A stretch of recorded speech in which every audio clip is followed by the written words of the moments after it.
খোদ প্রধানমন্ত্রী নরেন্দ্র মোদী নির্বাচনী ক্ষেত্র বারাণসীতে গণধর্ষণ। 7 দিন ধরে 19 বছর বয়সী যুবতীকে লাগাতার গণধর্ষণের অভিযোগ 23 জন যুবকের বিরুদ্ধে।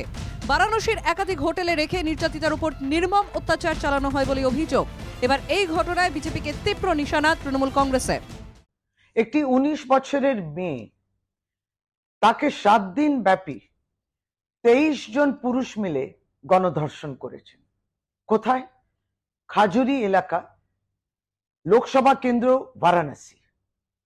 এবং বিভিন্ন হোটেলে, ওই সিগ্রা অঞ্চলে বিভিন্ন হোটেলে তাকে নেশার জিনিসগুলো জোর করে খাওয়ানো এবং এই গণধর্ষণ হয়েছে। কিন্তু কোথায় হচ্ছে?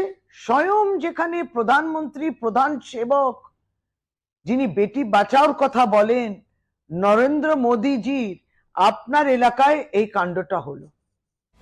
তৃণমূলের দাবি, বাংলায় কোনো ঘটনা ঘটলেই তেড়ে ফুড়ে সেই ইস্যুকে হাতিয়ার করে মাঠে নামতে দেখা যায় বিজেপিকে।